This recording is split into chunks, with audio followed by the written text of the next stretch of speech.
ছেলেটি কলম দিয়ে হাতে আঁকাআঁকি করতেছে, তাই দেখে ছেলেটিকে বললাম এইভাবে আঁকাআঁকি করো না। হাতে কলমটি নিয়ে পেনটি খুলে নিলাম। এবার একটা বাঁশের পাতা কেটে নিয়ে কলমের পেছনে ফু দিয়ে কালিগুলো পাতার উপরে ছড়িয়ে দিলাম। এবার এটা নিয়ে পানিতে ছেড়ে দিতে নৌকার মতো চলতে থাকলো। তাই দেখে ছেলেটি অনেক খুশি হয়ে গেল।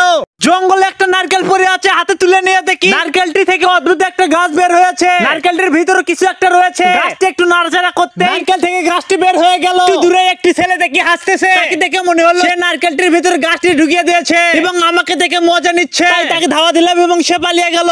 জঙ্গলে পড়ে থাকা ক্যাপটি তুলে নিয়ে উপরের ক্যাপটি খুলে নিয়ে কৌটোটির ভিতরে কিছু পরিমাণে পানি দিয়ে পানির উপরে একটু তেল দিতে হবে। এবার একটা কটন নিয়ে মাছ বরাবর কেটে নিয়ে কৌটোটির ভিতরে ঢুকিয়ে দিতে হবে। এখন একটা লাইটার জ্বালিয়ে কটনে আগুন দিলে জঙ্গলের ল্যাম্প হিসেবে ব্যবহার করা যাবে। জঙ্গলে পড়ে থাকা কাচের বাল্বটি তুলে নিয়ে উপরের অংশ কাটার জন্য একটা পাটি সুতো নিয়ে উপরের অংশ ভালোভাবে পেঁচে নিতে হবে। সুন্দরভাবে পেঁচে নেওয়া হয়ে গেলে বাল্বটি একটা জায়গায় রেখে আগুন জ্বালিয়ে দিতে হবে। এভাবে কিছুক্ষণ আগুন জ্বালানোর পরে বাল্বটি নিভিয়ে নিয়ে পানির ভিতরে কিছুক্ষণ চুবাতে হবে। পানি থেকে তোলার পরে আলতো করে টান দিলে উপরের অংশটি খুলে যাবে। পেঁয়াজের মাঝের ডগায় প্রচুর পরিমাণে পানি থাকে। এই পানি সংগ্রহের জন্য মাঝের নলটি কাটতে হবে। কাটার ফলে নল থেকে পানি বের হবে। আর এই পানিগুলো খেতে অনেক মিষ্টি লাগে। তৃষ্ণার্ত অবস্থায় এই পানিগুলো দিয়ে তৃষ্ণা মেটানো যাবে। জঙ্গলে হঠাৎ করে পানির পিপাসা লাগলো। হঠাৎ করে মনে হলো কলা গাছে প্রচুর পরিমাণে পানি থাকে। এই জন্য একটা কলার গাছ বাছাই করে কলা গাছের উপর থেকে খোসাগুলো সরিয়ে রেখে ধারালো চাকু দিয়ে হালকা একটু ফুটো করে নিয়ে কঞ্চির নল কেটে ভেতরে ঢুকিয়ে দিলাম এবং নিচে একটা গ্লাস রাখলাম। এভাবে কিছুক্ষণের ভেতরে গ্লাসটি ভরে গেল। এই পানিগুলো ফিল্টারিং ছাড়াই খাওয়া যাবে। নিজেই পানিগুলো ফিল্টারিং করে সংরক্ষণ করে রাখে। জঙ্গলে সার্ভাইভ করার জন্য একটা ক্যান্ডেল তৈরি করো। এর জন্য কয়েকটি খুঁটু গাড়ে তার ভেতরে একটা চুলা তৈরি করে একটা পাতিল রেখে পর থেকে কিছু চর্বি বের করে আগুন ধরিয়ে দিই। এগুলো আগুনের তাপে গলে গেলে কিছু পরিমাণ কাদা নিয়ে একটা মগের ভিতর ঢুকিয়ে ভেতরে একটা কাঠের টুকরো গেড়ে গর্ত করে নিই। গর্তের ভিতরে একটা সুতো ঢুকিয়ে গলে যাওয়া চর্বিগুলো গর্তের ভিতর ঢেলে দিই এবং কিছুক্ষণ অপেক্ষার পরে কাদাগুলো সরিয়ে ফেলে ভেতরে থাকা ক্যান্ডেলটি বের করে আগুন জ্বালিয়ে সার্ভাইভ করো। একটা কঞ্চির দুই পাশে দড়ি দিয়ে ভালোভাবে বেঁধে নিয়ে এক টুকরো কাঠের নিচের অংশে চোখো করে কেটে একটা কাঠে গর্ত করে কিছু পরিমাণ বারুদ সেখানে ঢুকিয়ে দিয়ে কঞ্চিটা কিছুক্ষণ টানতে হবে। এভাবে টানার ফলে সেখানে ঘর্ষণের ফলে আগুন জ্বালিয়ে উঠবে। জঙ্গলে থাকার পর সাথে থাকা মোজাগুলো নোংরা হয়ে গেছে, ঠান্ডা পানি বলাতে সমস্যা হচ্ছে এবং থাকা গ্লোভসটি ভিজে যাচ্ছে। এর জন্য একটা বোতল নিতে হবে এবং বোতলে মোজাটি প্রবেশ করে বোতলটি পানিতে চুবিয়ে সাথে থাকা একটা ব্রাশ দিয়ে ঘুষতে হবে এবং এভাবে খুব সহজে পানিতে হাত লাগানো ছাড়াই মোজাটি পরিষ্কার হয়ে যাবে। জঙ্গলে থাকা অবস্থায় একটা শ্যাম্পু দিয়ে বারবার হাত পরিষ্কার করতে গিয়ে শেষ হয়ে যাচ্ছে। এর জন্য একটা পেপার নিয়ে তার উপরে শ্যাম্পু গুলো পেস্ট করে দিতে হবে। ভালোভাবে পেস্ট করা হয়ে গেলে পেপারের অপর পার্টটি দিয়ে ঢেকে দিতে হবে এবং রোদে শুকানোর জন্য একটা স্থানে রেখে দিতে হবে। এভাবে কিছুক্ষণ পর শুকিয়ে গেলে পেপারটি নিয়ে একটা ধারালো চাকু দিয়ে কয়েক টুকরো করে নিতে হবে। এভাবে কাগজের টুকরাগুলো সংরক্ষণ করে প্রয়োজন মতো জঙ্গলে দীর্ঘদিন ধরে ব্যবহার করা যাবে। এরকম একটা বেম্বু বাঁশি তৈরি করতে প্রথমে একটা বাঁশের কঞ্চি কেটে নিতে হবে। এবার ধারালো একটা চাকু দিয়ে কঞ্চির এক প্রান্তে চোখো করে কাটতে হবে এবং মাঝখানে একটা ফুটো করে নিতে হবে। সুন্দর করে ফুটো করা হয়ে গেলে চোখো করা অংশে হালকা করে ফু দিতে হবে। জঙ্গলে একটা খেজুরের কাছে এক থোকা খেজুরের ফুল বেরোচ্ছে। এটা হাতে নিয়ে দেখি রস বের হচ্ছে। এই রসগুলো মুখে দিয়ে দেখি অনেকটা মিষ্টি। এই রসগুলো সংগ্রহের জন্য একটা বোতল কুড়ে নিয়ে হালকা করে ফুটো করে রশি দিয়ে বেঁধে নিয়ে খেজুরের ফুলের নিচে লাগিয়ে দিলাম। ফুলের সামনে থেকে হালকা করে কেটে দিলাম। এর ফলে ফুল থেকে রসগুলো কিছুক্ষণের ভিতর বোতলে এসে জড়ো হলো। রসগুলো সংরক্ষণ করে এভাবে সরাসরি খাওয়া যাবে না, কারণ এতে অনেক ময়লা এবং পোকামাকড় রয়েছে। রসগুলো একটা পাত্রে ঢেলে আগুনের তাপ দিয়ে নিতে হবে। কিছুক্ষণ আগুনের তাপ দেওয়ার ফলে রসগুলো থেকে গুড় তৈরি হয়ে যাবে আর এই গুড়টা খেলে রোগ প্রতিরোধ ক্ষমতা বেড়ে যাবে। জঙ্গলে পড়ে থাকা দুইটা ক্যাপ এবং গোলাকার আটাটি তুলে নিতে হবে। মাছ বরাবর কেটে একটি ক্যাপের ভেতর ঢুকিয়ে দিতে হবে। আর বক্স থেকে কাঠিগুলো বের করে মাছ বরাবর ভেঙে নিতে হবে। সেগুলো ক্যাপের ভেতরে একটার পর একটা সাজিয়ে অপর একটি ক্যাপে ফায়ার বক্সে থাকা ধূপগুলো পেঁচিয়ে দিতে হবে। এবার ক্যাপটি লাগিয়ে দিয়ে পানির ভেতর চুবালে কোনো সমস্যা হবে না। ক্যাপ দুটো একটু ঘুরলে আগুন জ্বলিয়ে উঠবে। ক্যাম্পিং এ থাকা অবস্থায় হঠাৎ গলা ব্যথা হলে একটুগুলো কাঠ মাটিতে গেড়ে ঝুলিয়ে নিচে আগুন ধরিয়ে পাত্রে কিছু পরিমাণ পানি দিতে হবে। এবার কাঁটা যুক্ত এই নন ফুলগুলো কেটে নিয়ে পাত্রের দিয়ে কিছু পরিমাণ এই নাল আদাগুলো কেটে পাত্রে দিতে হবে। এভাবে কিছুক্ষণ তাপ দেওয়ার ফলে পানিগুলোর কালার পরিবর্তন হয়ে যাবে। থেকে পানিগুলো ঢেলে নিয়ে পান করতে হবে। আরে আজকে আমার 1 লাখ সাবস্ক্রাইবার পূর্ণ হয়ে যাবে। আমার সাবস্ক্রাইবারদের জন্য আমাকে কিছু একটা করতে হবে। এর জন্য জঙ্গলে পড়ে থাকা বাঁশের চোঙা তুলে নিয়ে বাঁশের চোঙাতে একটু আটা লাগিয়ে একটা রঙিন পেপার পেঁচিয়ে দিতে হবে। এবার একটা বেলুন কেটে নিয়ে নিচের অংশে ঢুকিয়ে দিতে হবে। এরপর কিছু রঙিন পেপার ছোট ছোট টুকরো করে কেটে নিয়ে গর্তের ভিতর ঢুকিয়ে দিয়ে অপেক্ষা করতে হবে। তো সবাই গিয়ে তাড়াতাড়ি চ্যানেলটি সাবস্ক্রাইব করে দাও। 1 লাখ সাবস্ক্রাইবার পূর্ণ হওয়ার সাথে সাথে নিচের লেজটা টান দিতে হবে। ভিতরে থাকা কাগজগুলো ফুলের মতো বেরিয়ে আসবে আর এটা দিয়ে সেলিব্রেশন উদযাপন করা হয়ে যাবে। চিপস খাইতে খাইতে হঠাৎ পিঠের মাঝখানে চুলকানি শুরু হলো। অনেক চেষ্টা পরে সেখানে হাত পৌঁছাচ্ছে না। পাশেই সাপের ফনার মতো কিছু একটা পড়ে আছে। এটা তুলে নিয়ে একটা কলার ডাটা কেটে নিয়ে ভিতরে ঢুকে দিতে হবে এবং দুইটি কঞ্চের নাট ভেতরে গেড়ে দিয়ে পিঠের যে কোনো অংশে খুব সহজে চুলকানো যাবে। আপেলের উপর চামড়া গুলো হাতের আঙ্গুল দিয়ে তুলতে গিয়ে হাতে ব্যথা লাগতেছে। হঠাৎ মনে পড়লো আমার কাছে একটা ক্যানের ঢাকনা রয়েছে। এটি নিয়ে জঙ্গল থেকে ছোট একটি গাছের ডাল ভেঙে নিয়ে উপরের অংশ ফেটে নিতে হবে। এবার ক্যানটি ভিতরে ঢুকিয়ে দিয়ে উপরে বেঁধে দিতে হবে। এবার এটি অনেক শক্তিশালী একটা অস্ত্র তৈরি হয়ে যাবে। এটা দিয়ে খুব সহজে আপেলের উপরে থাকা চামড়া গুলো সরিয়ে নেওয়া যাবে। জঙ্গলের এই কচি ফলটির ভিতরে প্রচুর পরিমাণে রস থাকে। চাইনিজদের মতো একটা নল ভিতরে ঢুকিয়ে দিলে রসগুলো বাইরে চলে আসবে। আর এই রসগুলো সংগ্রহ করার জন্য গ্লাস সেখানে রেখে অপেক্ষা করলে রসগুলো দিয়ে গ্লাসটি ভরে যাবে। চাইনিজদের মতো এই রসটি খেলে শরীরে কখনো বয়সের ছাপ পড়বে না। ফায়ার বক্স থেকে কাঠিগুলো বের করতে সবগুলো কাঠি পড়ে গেল। হঠাৎ মনে পড়লো কাছে তো একটা ম্যাজিক বক্স আছে। বক্সটি নিয়ে চাপ দিতেই বক্সটি খুলে যাবে। বাড়িতে পড়ে যাওয়া কাঠিগুলো তুলে নিয়ে ফায়ার বক্সে তুলে লাগিয়ে দিয়ে হঠাৎ আগুন জ্বালানোর প্রয়োজন হলে ম্যাজিক বক্স চাপ দিলে একটি কাঠি বের হয়ে আসবে। এই কাঠি দিয়ে একটা সাইডে ঘষা দিলে অনেক দ্রুত আগুন ধরিয়ে উঠবে। একটা টেপের মাথা খুঁজতে গিয়ে কিন্তু অনেক সময় খুঁজে পাওয়া যায় না। এর জন্য একটা পুরো কাঠের কয়লা নিয়ে টেপের উপরে ঘুষতে হবে। এভাবে ঘষার ফলে কয়লাগুলো টেপের মাথা আটকে যাবে এবং খুব সহজেই টেপের মাথাটি খুঁজে পাওয়া যাবে। ক্যাম্পিং এ থাকা অবস্থায় দাঁত মাজতে মাজতে হঠাৎ করে ব্রাশটি মুখের ভেতর ভেঙে গেল। ব্রাশটি ঠিক করার জন্য একটা উপায় বের করতে হবে। ভেঙে যাওয়া অংশে আগুন জ্বালিয়ে তাপ দিতে হবে। এভাবে একটু গলিয়ে গেলে দুইটা একত্রে লাগিয়ে দিতে হবে। চূড়া দেওয়া অংশটুকু সমান করে নিতে হবে। এখন এটা দিয়ে খুব সহজে দাঁত পরিষ্কার করা যাবে।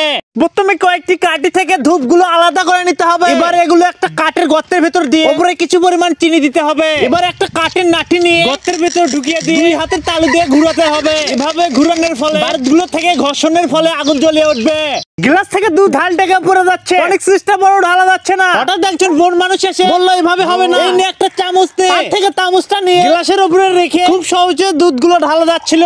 জঙ্গলের এই বন গমগুলো দেখার সাথে সাথে ছিঁড়ে নিতে হবে। এরপর কিছু শুকনো খড় একত্রিত করে এগুলো তার উপরে রেখে আগুন ধরিয়ে দিতে হবে। এভাবে আগুনের তাপে এগুলো সিদ্ধ হয়ে যাবে। আগুন নিভিয়ে গেলে সেগুলো ছাই থেকে তুলে নিয়ে হাতের তালুতে ডলা দিয়ে ভেতরে থাকা বীজগুলো সংগ্রহ করে নিতে হবে। আর এগুলো খাওয়ার সময় পাশে দেখে একটা ছেলে কান্না করতেছে। তাই ছেলেটির কাছে গিয়ে বীজগুলো তাকে খেতে দিলাম। সে এগুলো পেয়ে অনেকটা খুশি হলো। কাঁঠালের আটা দিয়ে দারুণ একটা এক্সপেরিমেন্ট। এর জন্য কাঁঠাল কেটে লিকুইড গুলো সংরক্ষণ করতে হবে। এবার একটা কাঠি দিয়ে এর উপরে কিছু একটা লিখতে হবে। এভাবে লেখার পরে রোদে শুকিয়ে নিতে হবে। একটা সাদা পেপার নিয়ে আগুন জ্বালিয়ে ছাই করে নিতে হবে। এবার সেই ছাইগুলো এর উপরে ঘষতে হবে। এভাবে ঘষার ফলে লেখাগুলো স্পষ্ট ভাবে দেখা যাবে। একটা তালের পাতার বাঁশি তৈরি করতে প্রথমে একটা তালের গাছ খুঁজে নিতে হবে এবং তালের গাছে চড়ার পরে পাশে একটা ছোট তালের গাছ থাকায় সেখান থেকে নেমে তালের পাতা কেটে নিতে হবে। এবার কাটা পাতাগুলো একটার পর একটা ভাঁজ করে নিতে হবে এবং মাইকের মতো তৈরি হয়ে যাবে। আর এটার পেছনে ফু দিলে তালের পাতা বাঁশিটি বাজিয়ে উঠবে। অদ্ভুত এই গোল্ড শশাগুলো পৃথিবীর দুই এক জায়গায় হয়ে থাকে। এটা সাধারণ শশার চেয়ে 10 গুণ বেশি দাম হয়ে থাকে। এই গাছটি থেকে শশাগুলো কেটে নিয়ে শশাগুলোর ভেতরে একটি নল ঢুকিয়ে দিতে হবে এবং ধারালো একটা চাকু দিয়ে উপরের অংশ কেটে নিয়ে মুখের নরম অংশে ঘষতে হবে। আসলে চাইনিজরা এভাবে মুখ সবসময় সতেজ রাখার জন্য এটা ব্যবহার করে থাকে। গাছ থেকে ছোট নারকেলটি পাড়ে নিতে হবে। ধারালো একটা চাকুতে উপরের অংশ কেটে নেওয়ার পরে ভিতরে থাকা মিষ্টি পানিগুলো খাওয়ার পরে জঙ্গলের সমস্ত মশাগুলো এসে আক্রমণ শুরু করলো। মশাগুলো তাড়ানোর জন্য নারকেলের উপরের মোটা চামড়াগুলো ছড়িয়ে নিয়ে একটি স্থানে রেখে আগুন জ্বালিয়ে দিতে হবে। এরপর একটু ফু দিয়ে আগুনটা নিভে নিয়ে এবার এটা দিয়ে শরীরের আশেপাশে একটু নাড়ালে মশাগুলো পালিয়ে যাবে। জঙ্গলে হাঁটতে গিয়ে হঠাৎ একটা প্লাস্টিক দেখতে পেলাম। প্লাস্টিকটি তুলে নিয়ে উপরে হাতলটি অনেক চেষ্টা করেও খোলা যাচ্ছে না। হাতে থাকা চাকুটি দিয়ে দাঁতের মতো অংশগুলো একটু বাকিয়ে নিয়ে চাপ দিতে হাতলটি খুলে গেল। এবার মাঝে বরাবর দুইটি দাঁতের মতো অংশ হালিয়ে দিয়ে একটি স্থানে রেখে এর উপরে একটা মোবাইল রাখলে অনেক সুন্দর একটা মোবাইলের স্ট্যান্ড তৈরি হয়ে যাবে। বন্ধুরা, ছেলেটি মাটি ঘুরে গর্ত করে তার ভেতর কিছু একটা লুকিয়ে রাখতেছে। আর এটা আমি দেখে ফেলেছি। আমাকে দেখে ছেলেটি আরো দূরত্ব সেখানে লুকিয়ে রাখতেছে। আমি সেখানে অনেক দূরত্ব গিয়ে ছেলেটাকে ধাক্কা দিলাম। গর্তটা ঘুরে বড় একটা ফল দেখতে পাইলাম। ফলটি কাটা পরে দেখতে পাইলাম পুরোটাই টাকাতে ভর্তি। এই টাকাগুলো বের করে দূরত্ব নিয়ে চলে গেলাম। হাতে নিয়ে আমার ছোটবেলার ছবিটা দেখতেছিলাম। হঠাৎ করে ছবিটা কাদার ভেতর পড়ে গিয়ে পানিতে পরিষ্কার করার পর ছবিটা একদম নষ্ট হয়ে গেল। এখন কান্না করতে করতে হঠাৎ মনে পড়লো আমার কাছে তো একটা কস টেপ আছে। আর এই টেপটি খুলে নিয়ে হাতে থাকা আরেকটি ছবি টেপের উপরে রাখতে হবে। এরপর টেপের অপর পাশটি লাগিয়ে দেওয়া হয়ে গেলে টেপের অংশটি কেটে নিতে হবে। এরপর একটা লাইটার জ্বালিয়ে দিতে হবে। তাহলে ছবিটি নিমিটিং হয়ে যাবে, আর কখনো নষ্ট হবে না।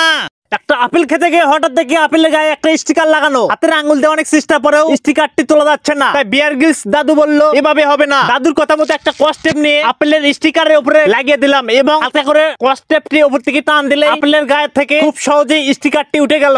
একটা থর কাটার পর সেখান থেকে প্রচুর পরিমাণ রস বের হবে। আর এই রসগুলো সংগ্রহের জন্য একটা কঞ্চি ভেতর দিয়ে ঢুকিয়ে দিতে হবে। ঢুকানো হয়ে গেলে একটা গ্লাস সেখানে ঝুলিয়ে দিতে হবে, এতে করে রসগুলো সেই গ্লাসে এসে জড়ো হবে। একটু পর রসগুলো নিয়ে একটা পাত্রে ঢেলে আগুনের তাপ দিতে হবে, এতে করে রসগুলো ফুটিয়ে ফেনার মতো হয়ে গেলে আটা তৈরি হয়ে যাবে। এই আটাগুলো সিরাপ হয়ে লাগিয়ে একটু রোদে শুকিয়ে নিলে নতুনের মতো হয়ে যাবে।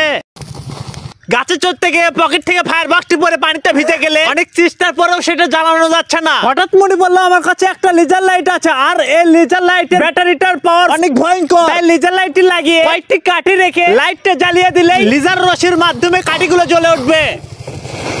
জঙ্গলে পড়ে থাকা দড়িগুলো হালকা একটু চাপ দিতে ছিঁড়ে যাচ্ছিল। হঠাৎ দেখি জঙ্গলে একটা বোতল পড়ে আছে, আর বোতলটি নিয়ে উপরের ক্যাপটি খুলে নিয়ে দুই পাশে ফুটো করে নিতে হবে। এবার ফুটো করার অপর পাশে কেটে নিয়ে ভেতরে একটা ধারালো চাকু ঢুকিয়ে দিতে হবে। এখন বোতলের এক পাশের অংশ চাকুর ভেতর দিয়ে প্রবেশ করে দিয়ে অপর পাশ থেকে টান দিলে বোতল থেকে রশি বের হয়ে আসবে। আর এই রশিগুলো পৃথিবীর সবচেয়ে শক্তিশালী রশি হিসেবে ব্যবহার হয়। এই পাওয়ারফুল লেজার লাইটে থাকা ব্যাটারিটা কতটা শক্তিশালী এর জন্য ব্যাটারিটা খুলে নিয়ে ম্যাজিক ফয়েল পেপার কেটে নিয়ে নেগেটিভ এবং পজিটিভ অংশে লেগে দিতে হবে। এভাবে কিছুক্ষণ খড়কুটোর উপরে রেখে দিলে সেখান থেকে আগুন ধরিয়ে উঠবে। এই পদ্ধতিতে সবজি কাটতে গিয়ে বারবার হাতে আঙ্গুল কেটে যাচ্ছে, এর জন্য সাথে থাকা একটা চামচ নিয়ে হাতের আঙ্গুলের উপরে রেখে টেপ দিয়ে পেঁচিয়ে দিতে হবে। এখন খুব সহজে নিরাপদে সবজিগুলো কাটা যাবে। কলা গাছের এই শুকনো ফাইবার গুলো খুলে নিয়ে কেটে নিতে হবে, এরপর একটু মুড়িয়ে নিয়ে গোলাকৃতি করতে হবে। এরপর একটা কৌটো নিয়ে তার ভেতরে ঢুকিয়ে দিয়ে বোতল থেকে একটু তারফিন দিতে হবে। জায়গায় রেখে লাইটার দিয়ে আগুন জ্বালিয়ে দিলে এটা দীর্ঘক্ষণ জ্বলতে থাকবে। সরাসরি এই নোংরা পানিগুলো কখনো পান করা যাবে না, এর জন্য পানিগুলো একটা পাতায় সংরক্ষণ করে নারকেল ফুটো করে তার ভিতরে নল ঢুকিয়ে দিতে হবে। এরপর পানিগুলো সেই নারকেলের ভিতরে ঢুকিয়ে কয়েকটি কাঠের টুকরো গেড়ে নিয়ে তার উপরে নারকেলটি রেখে নিচে আগুন জ্বালিয়ে দিতে হবে। এভাবে আগুনের তাপে পানিগুলো যখন ফুটিয়ে জীবাণুগুলো নষ্ট হয়ে যাবে তখন নলটির নিচে একটা গ্লাস রেখে দিতে হবে। নারকেল থেকে ফুটানো পানিগুলো এসে পাত্রে জড়ো হবে, আর এভাবে সংগ্রহ করা পানিগুলো নিরাপদে পান করা যাবে। প্রথমে নারকেল পাতার দুই পাশের লেয়ার গুলো বের করে কেটে নিতে হবে। এবার মাটিতে রেখে একটার পর একটা মুড়িয়ে অপরটার ভিতরে ঢুকিয়ে দিয়ে হালকা করে টানতে হবে। এভাবে টানার ফলে ফ্যানের মতো একটা ঘিরনি তৈরি হয়ে যাবে। পাকাগুলো সমান করে কাটা হয়ে গেলে একটা কাঠি নিয়ে মাঝ বরাবর ফুটে ঢুকিয়ে বাতাসের সামনে ধরলে এটা ঘুরতে থাকবে। পকেট থেকে ফায়ার বক্সটি বের করতে পানিতে পরে ভিজে যায়, আর এটা তুলে নেওয়া অনেক চেষ্টা পরে জ্বালানো যাচ্ছে না। তাই জঙ্গলে সার্ভাইভ করার জন্য ফায়ার বক্স গুলো খুলে কাঠিগুলো বের করে নিতে হবে। আর দুই পাশে ধূপগুলো কেটে নিয়ে একটা কৌটোর ভিতরে রেখে উপরের ক্যাপটি লাগিয়ে দিতে হবে। আর এই কৌটোটি পানির ভিতরে চুবিয়ে ক্যাপ থেকে কাঠি এবং ধূপটি বের করে একটু ঘুষা দিলে জ্বলে উঠবে। হাত থেকে কলমটি পানিতে পড়ে যাওয়ার পরে কালি দিয়ে পানিগুলো দূষিত হয়ে গেছে, আর এই কালিগুলোর কারণে পানিতে থাকা মাছগুলো মারা যেতে পারে। এই কালিগুলো তোলার জন্য একটা পেপার নিয়ে পেপারটি কালির উপরে হালকা করে টান দিলে পানিতে লেগে থাকা কালিগুলো কাগজে উঠে যাবে। পানিতে থাকা ব্যাকটেরিয়া দেখার জন্য নোংরা পানি থেকে সিরিজের মাধ্যমে পানি তুলে নিতে হবে। এরপর দুইটা কাঁচের গ্লাস মাটিতে রেখে পানিতে ভরা সিরিজটি তার মাঝখানে রেখে দিতে হবে। এবার একটা লেজার লাইট নিয়ে গ্লাসের মাঝ বরাবর থাকা সিরিজটির নিচের অংশের দিকে তাক করে লেজার লাইটটি জ্বালিয়ে দিতে হবে। আর এভাবে লেজার লাইটের রশির মাধ্যমে পানিতে থাকা ব্যাকটেরিয়া গুলো সহজেই দেখা যাবে। হাতে নিয়ে আমার ছোটবেলার ছবিটা দেখতেছিলাম, হঠাৎ করে ছবিটা কাদার ভিতর পড়ে গিয়ে পানিতে পরিষ্কার করার পরে ছবিটা একদম নষ্ট হয়ে গেল। এখন কান্না করতে করতে হঠাৎ মনে পড়লো আমার কাছে তো একটা টেপ আছে, আর এই টেপটি খুলে নিয়ে সাথে থাকা আরেকটি ছবি টেপের উপরে রাখতে হবে। এরপর টেপের অপর পাশটি লাগিয়ে দেওয়া হয়ে গেলে টেপের অংশটি কেটে নিতে হবে। এরপর একটা লাইটার জ্বালিয়ে দিতে হবে, তাহলে ছবিটি নিমিটিং হয়ে যাবে আর কখনো নষ্ট হবে না। এই বনমূলো গাছের পাতাগুলো কেটে নিয়ে ছোট্ট একটি পটের ভিতরে রেখে দিয়ে কিছু পরিমাণ পানি দিয়ে একটু ডলিয়ে নিতে হবে। এভাবে পাতা থেকে একটু কষ বের হয়ে গেলে কাটি নিয়ে সেই রসগুলো দিয়ে হাতের উপরে লিখতে হবে। এভাবে লেখার পরে রোদে শুকিয়ে নিতে হবে। এবার কিছু কাগজের ছাই নিয়ে হাতের লেখার উপরে ছাইগুলো দিয়ে ঘুষলে হাতের গোপন লেখাগুলো স্পষ্ট হয়ে যাবে। একটা ফায়ার বক্সে কলমে কালি দেওয়ার ফলে এটা তৈরি হয়ে যাবে, আমি কখনো কল্পনা করতে পারিনি। এর জন্য একটা ফায়ার বক্স থেকে ভেতরের বক্সটি খুলে নিতে হবে এবং একটি কলম নিয়ে পেনটি খুলে বক্সটির পেছনে কালি লাগিয়ে দিতে হবে। সুন্দরভাবে লেগে দেওয়া হয়ে গেলে পানিতে ছেড়ে দেওয়ার সাথে সাথে জাহাজের মতো দ্রুত চলতে থাকবে। বসে থেকে সময় কাটতেছিল না, হঠাৎ খেজুর গাছে খেজুর দেখতে পেয়ে খেজুর গাছে চড়ে খেজুর পেড়ে নিয়ে উঁচু একটা জায়গায় উঠে একটু বিশ্রাম নেওয়ার পর একটা খেজুর খেয়ে আর একটা খেজুর খাওয়ার সময় হঠাৎ আমার মনে পড়ে আমি তো রোজা আছি। মনের ভুলে কোনো জিনিস খেয়ে ফেললে কি রোজা ভাঙে তোমরা কমেন্টে বলবে।